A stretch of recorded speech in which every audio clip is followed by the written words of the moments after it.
What's going on, everyone? I'm Saber and I'm back here to bring you another video today. In this video I'm going to be playing a game called BattleHeart Legacy. This is a game that I got off the App Store.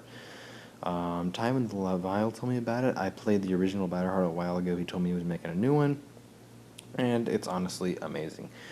So if you have played the game before, you know what you're looking at right now. This is just a basic stat screen. If you haven't played the game, I'm not really going to explain it because this is a video on how to beat the final boss. So get the game, then you'll figure out what this is. But if you have the game, you can see what I'm doing. Just showing off my equipment that I'm going to use to beat the final boss.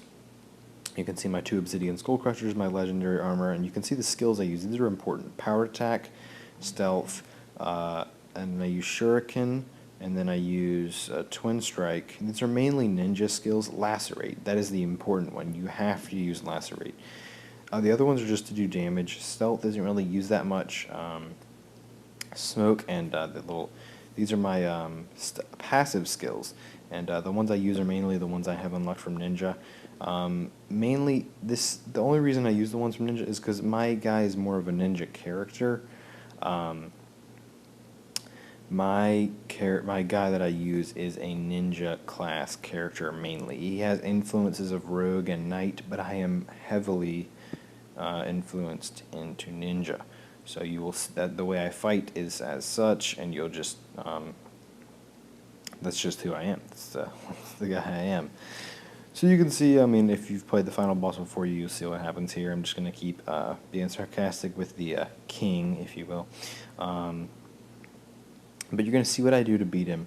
And really what you got to do is just hit him with a lacerate early on, because if you hit him with lacerate, it'll be draining his health the entire battle, and that really gives you an advantage. And after that, you're just trying to do as much damage to him as possible while he's appearing, because he does disappear and disappear. So here, you can hit him with a lacerate early on. You can see it's going to be draining his health the entire battle, and I hit him with more and more lacerates as the battle goes on, because I'm not entirely sure if they stack, but I think they sort of stack. Like, they don't stack 2 times if you hit him twice, but it's like 1.1 times. I'm not really sure, but I just hit him as many as I can. And every time he disappears, just try to get these guys out as soon as possible, because when he comes back, you want to have all these guys dead, and if you can't, you want to have them close to dead.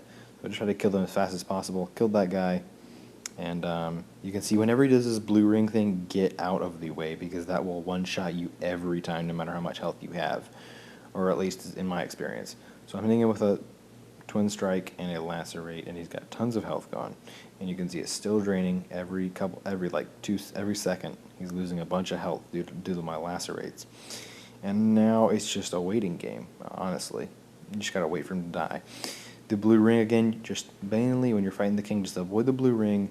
Hit him with as many hits as you can from your special abilities. You want to have a bunch of high damage special abilities. Shuriken's a good one. I use that one because I'm a ninja. Twin Blade's also a good one, and the first one you get, the Power Strike, is a good one to keep as well. The other skills, Smoke Bomb, the little little spikes that you put around you. Here comes the ring again. Those are mainly for killing the skeletons.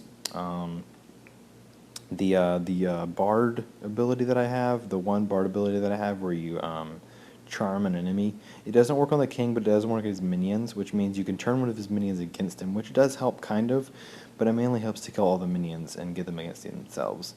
So just avoiding the green ring thing, the blue ring thing, and here he goes, shooting his tornadoes everywhere and dropping comets from the sky. Mordwin is no match for us, though. So now we're trying to kill the skeletons as fast as possible. That's mainly the hardest thing to do, honestly, after you get a couple lacerates on him. Just continue slapping lacerates on him all throughout the battle.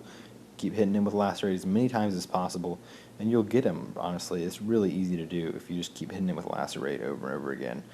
Now, if you're not a ninja, I'm not really sure how you would do this. Ninja is my favorite class. It's the one I've invested the most time in, so I'm not really sure how you would do this if you were, say, a barbarian. Barbarian's not really my thing. Almost got hit with a blue strike there, but he's almost dead, you can see.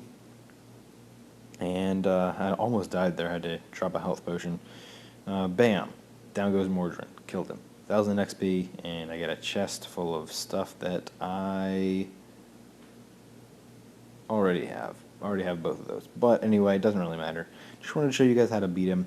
I did beat him when I was a lower level, but this strategy does work at lower levels too. Wait, that made no sense. Yes, the first time I beat him I was a lower level, and you should still be able to do it. Just make sure you have high level weapons and armor and good items. The items are just adding damage, honestly. The 2 items I have, the Shackles of the Lost and the Feather, those are just to add. And remember, if you're a ninja, this is how you do it. And I'll just reminding you guys that I am on normal difficulty. I'm not like cheaping it. If you want to really be cheap, you can just turn it on to infinite health mode, and then you can just beat him easily. But this is the way to beat him in normal mode. Lacerate is the most important part. Alright, thanks guys for watching. Hope this video helped you. I am Saburai, and I am out.